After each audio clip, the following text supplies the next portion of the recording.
capítulo 2. Los 7 principios herméticos. Los principios de la verdad son 7. El que comprende esto perfectamente, posee la clave mágica ante la cual todas las puertas del templo se abrirán de par en par. El Kybalión. Los 7 principios sobre los que se basa toda la filosofía hermética son los siguientes. 1. El principio de mentalismo. 2. El principio de correspondencia. 3. El principio de vibración. 4. El principio de polaridad. 5. El principio de ritmo. 6. El principio de causa y efecto. 7. El principio de generación. 1. El principio de mentalismo. El todo es mente. El universo es mental. Este principio encierra la verdad de que todo es mente. Explica que el todo, que es la realidad sustancial que se oculta detrás de todas las manifestaciones y apariencias que conocemos bajo los nombres de universo material, fenómenos de la vida, materia, energía, etc., y en una palabra, todo cuanto es sensible a nuestros sentidos materiales, es espíritu, quien en sí mismo es incognoscible e indefinible, pero que puede ser considerado como una mente infinita, universal y viviente. Explica también que todo el mundo fenomenal o universo es una creación mental del todo en cuya mente vivimos, nos movemos y tenemos nuestro ser. Este principio, al establecer la naturaleza mental del universo, explica fácilmente los varios fenómenos mentales y psíquicos que tanto han preocupado la atención del público, y que sin tal explicación no son comprensibles y desafían toda hipótesis científica. La comprensión de este principio hermético de mentalismo habilita al individuo a realizar y conocer la ley que rige el universo mental, aplicándola a su bienestar y desarrollo. El estudiante de la filosofía hermética puede emplear conscientemente las grandes leyes mentales, en vez de usarlas por casualidad o ser usado por ellas. Con la clave maestra en su poder, el discípulo puede abrir las puertas del templo del conocimiento mental y psíquico y entrar en el mismo, libre e inteligentemente. Este principio explica la verdadera naturaleza de la energía, de la fuerza y de la materia, y el cómo y el por qué todas estas están subordinadas al dominio de la mente. Uno de los antiguos maestros escribió largo tiempo a el que comprenda la verdad de que el universo es mental, está muy avanzado en el sendero de la maestría. Y estas palabras son tan verdad hoy en día como lo eran cuando fueron escritas. Sin esta clave maestra la maestría es imposible, y el estudiante que no la posea, en vano llamará a la puerta del templo. 2. El principio de correspondencia. Como es arriba, es abajo. Como es abajo, es arriba. Este principio encierra la verdad de que hay siempre una cierta correspondencia entre las leyes y los fenómenos de los varios estados del ser y de la vida, y el antiquísimo axioma hermético se refiere precisamente a esto, y afirma: como es arriba, es abajo. Como es abajo, es arriba, y la comprensión de este principio da una clave para resolver muchos de los más obscuros problemas y paradojas de los misteriosos secretos de la naturaleza. Hay muchos planos que no conocemos, pero cuando aplicamos esa ley de correspondencia a ellos, mucho de lo que de otra manera no sería incomprensible, se hace claro a nuestra conciencia. Este principio es de aplicación universal en los diversos planos, mental, material o espiritual del cosmos. Es una ley universal. Los antiguos hermetistas consideraban este principio como uno de los más importantes auxiliares de la mente, por cuyo intermedio se puede descorrer el velo que oculta lo desconocido a nuestra vida.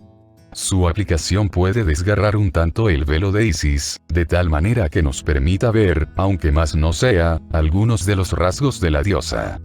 De igual manera que el comprender los principios de la geometría habilita al hombre para medir el diámetro, órbita y movimiento de las más lejanas estrellas, mientras permanece sentado en su observatorio, así también el conocimiento del principio de correspondencia habilita al hombre a razonar inteligentemente de lo conocido o lo desconocido. Estudiando la mónada se llega a comprender al arcángel.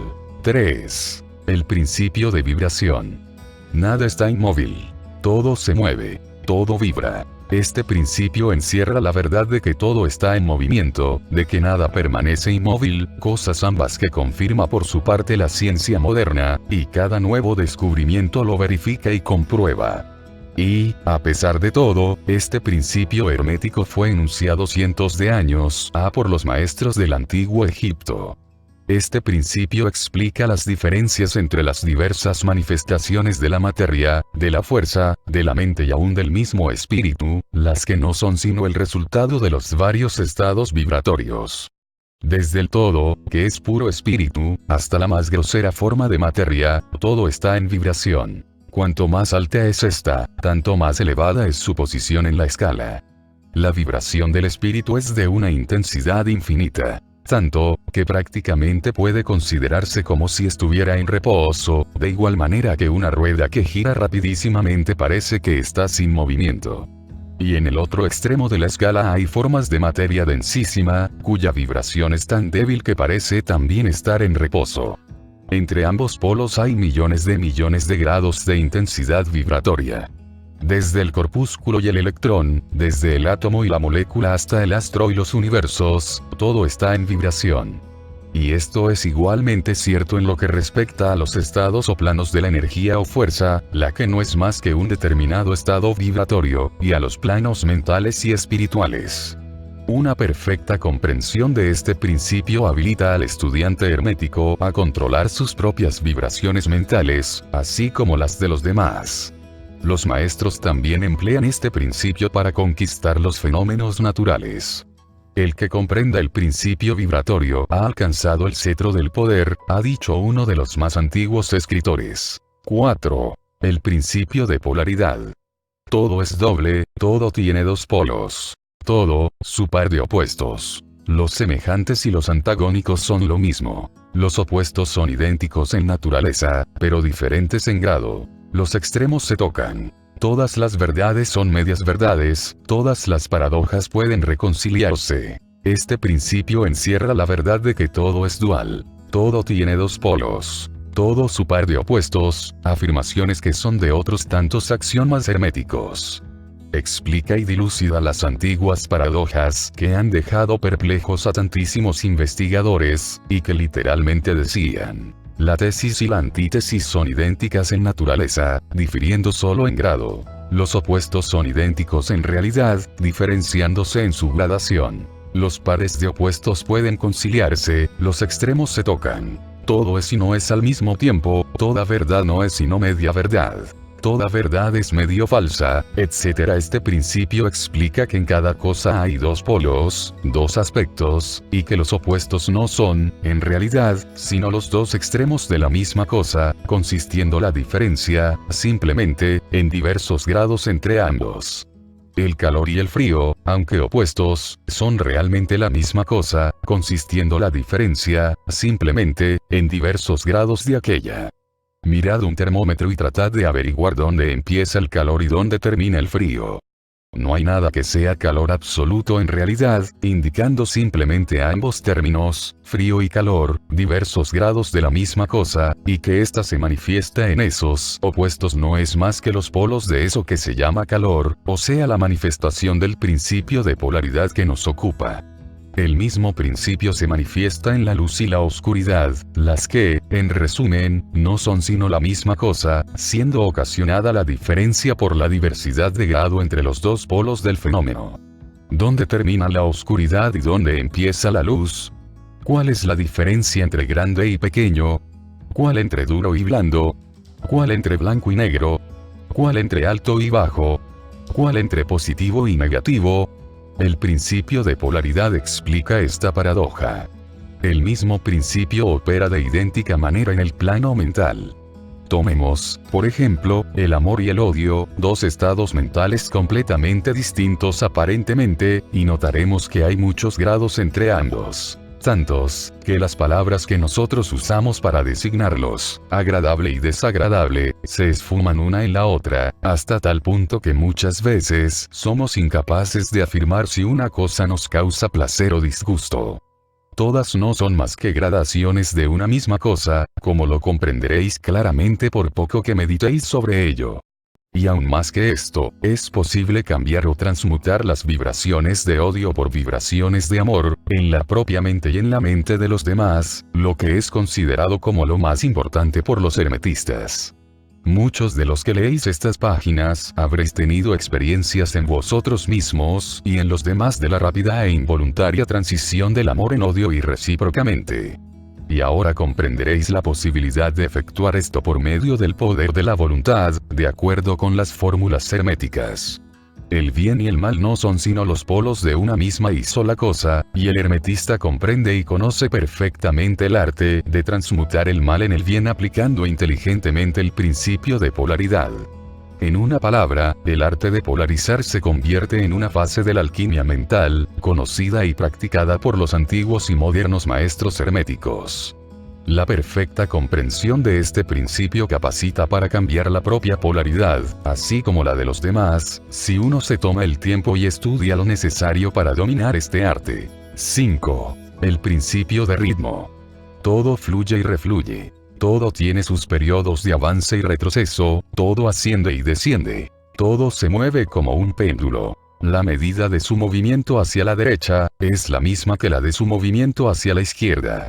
El ritmo es la compensación. Este principio encierra la verdad de que todo se manifiesta en un determinado movimiento de ida y vuelta. Un flujo y reflujo, una oscilación de péndulo entre los dos polos que existen de acuerdo con el principio de polaridad, descrito un momento a.